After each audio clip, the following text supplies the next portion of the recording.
So this automatically creates a ton of problems because this is grout. You know what this tells me?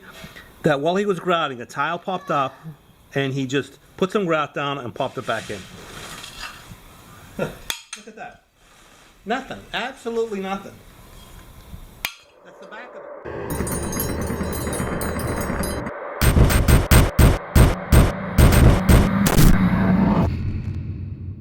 So, I'm back with Steve. Yourself? He saw my video. He approves. You approve, right? I approve. There's some trolls on it. Yeah. Like, there was one guy who said the shiplap had gaps in it, and he didn't know that we're actually laid out that shiplap the same day, and we're still working on it. Yeah. And then I didn't hire you because now this was a project that we did long before we decided to do the master bath because of an insurance claim.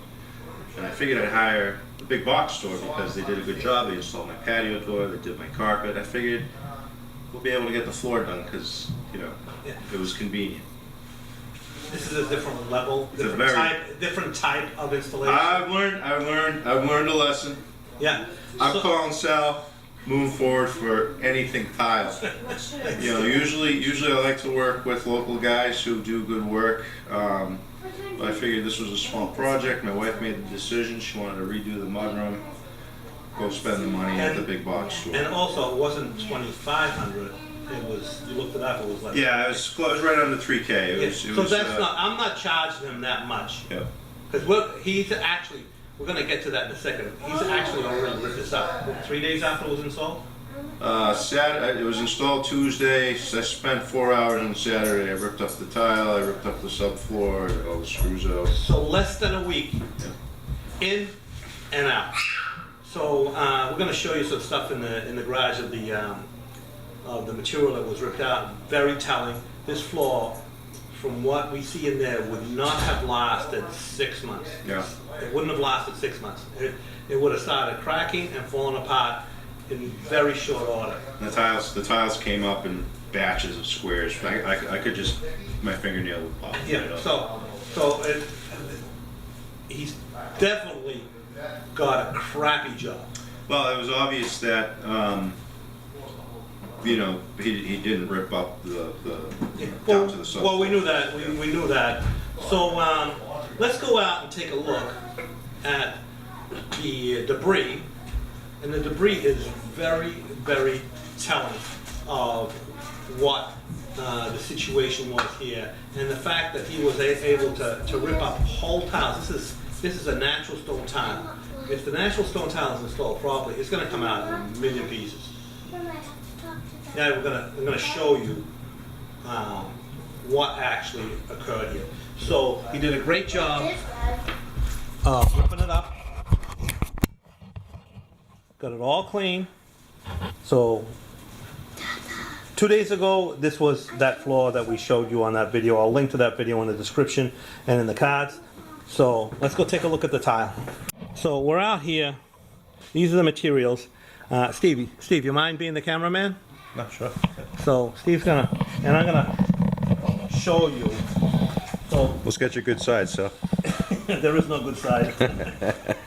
So this is the board that was put down, and it actually was, they did have cement under it, which is a good thing. And that's the pre-existing board. This is the pre-existing Yep. board that was, the guy, you can tell here, there's 2 layers of thinset here.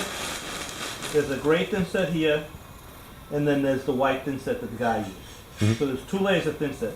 So this here, going over the old thinset, automatically, and he put in a tile with grout. I'll talk about this in a second. I just saw this. So this automatically creates a ton of problems because you don't have a flat surface to tile. So, and this here, see this gray? Zoom in on this a little bit. See this gray? This is grout. You know what this tells me? That while he was grouting, a tile popped up and he just put some grout down and popped it back in. So this is the underlayment that was supposed to be replaced. And you still have the new stuff? That's the new stuff right there that he was supposed to put in. Yeah, this is all the Durock that came with the order. He was supposed to replace it. And then And the metal's over here, unopened. Open it. So as you were pulling out this tile, I pulled some of these out. Now, go back to this piece. You see how these lines are like this, right? That means that he didn't collapse the ridges. There's some of them a little bit better, but most of them are like this. I looked through the trash, and then I pulled out some tile. So you got partially when the tile sticks really well. This is what you get. You get it pulling out the board. But you can see here, there's no thin set here. There's practically no thin set here. This is a stone tile. It should come up in a million pieces if it's put down properly. There's some more, no collapsed ridges, no adhesion. This is the back of the tile. No adhesion, nothing. And if you go through all this stuff, I pulled out a bunch of them. Same thing here. Same thing here. Same thing here. Just little blobs that got stuck. This should never have popped out. When you're putting this stuff down, this stuff should come out in a million pieces. Once in a while, you might get a chunk like this, but it should be like shards. It should be like little stones by the time you're done. And we'll have another one. See if we find Look at that. Nothing. Absolutely nothing. That's the back of the tile, not the front of the tile.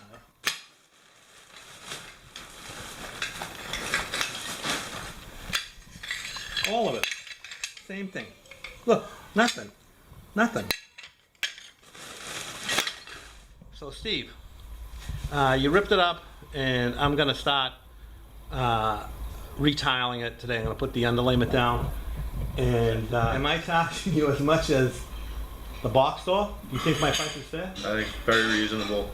And if I knew of you before, and it's a small job, so Yeah. I figured. Oh, I would have done it. Yeah. So now that you're doing the master. Yeah. Right. So now we're, So- but yeah, absolutely, 100% reasonable. So I told Steve, this is the kind of information that you should be getting at these tile stores or these box stores, which they don't know how to advise you on the type of tile to get. So when you went to this box store and picked out this tile, did they say anything about underlayment and that it's a natural stone and the requirements for sealing and for a double layer of plywood? No, I mean they didn't get technical. I knew going into it that we'd have to rip up to the subfloor, but they didn't discuss any kind of underlayment options. There's just Sealing. wonderboard. So it's just wonderboard Yeah. and down. So, and then this is a back haul. So when you're coming in from outside, especially in the winter, just look around. I mean, the floor is pretty clean, but there's sand. No, there's sand. There's now this is a little bit dirtier here because of the rip up. But when you're coming in and you're going up the stairs and you go in the house, and especially in the winter, your feet are all. You might have sand, salt, etc. On a natural stone, it's gonna get dirty real quick. It's gonna stain, and it's gonna scratch, and it's gonna wear. A natural stone tile is better used on a floor in a low maintenance situation, like a bathroom floor or something that is not going to be exposed to debris or materials from outside. So I sent you to my supplier, and there you found practically the equivalent in a porcelain tile. You want to show them the tile? Is it inside or? No, did I bring it? I think I left it inside. We'll compare the two. Yeah, oh yeah, so compare the two. Let's go inside. So, where do we put it? Right here, see. So, this is the tile that they got, and this is a natural stone. Turn around. This is a natural stone tile.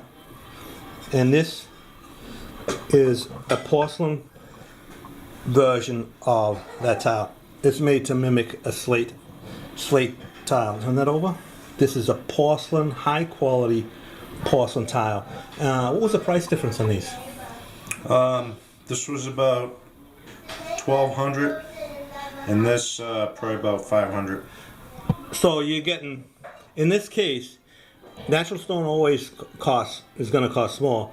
So this one here, in this case here, you're getting a tile much more suited to the situation, and you're getting the same kind of look that you wanted without having to sacrifice durability and having to add an extra underlayment and all that kind of stuff. I'm going to be using,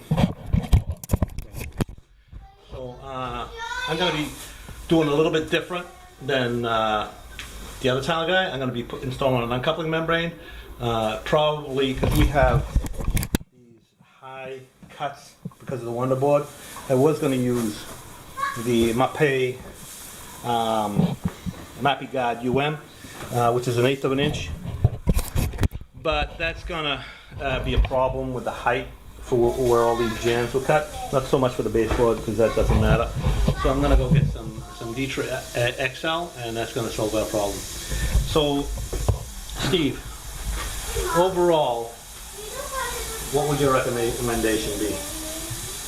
Don't contract through the big box store for something like this. And Call your local guy. Go to a local store. Buy local tile. And another thing that I would advise too, do some research so that you know what to expect. You don't have to know exactly how it's going to be done, but you should be aware of the process that is needs to be done to install that job. And what you get for convenience, Yeah. you basically sacrifice quality. Yeah, there was no convenience. You had to redo it. Yeah. And as you saw, that floor would not have lasted. For anyone that said just leave it, or anyone that said there's not going to be a problem with it, just by looking at that. There was one comment that said we were too critical. Yeah, I think I answered that one too. Yeah. And not too critical at all. Not if you were to see this job the way it was before it was pulled out in the camera. You know, when you shoot down on it and you can't get that close to it like this, you can't see how bad it was. But I'm telling you, it was really bad, wasn't it? Yeah. Yeah. So okay. So anyway. As usual, don't forget to subscribe, leave your comments in the comment section, and ring the notification bell. Check out the links in the description. Thanks for watching.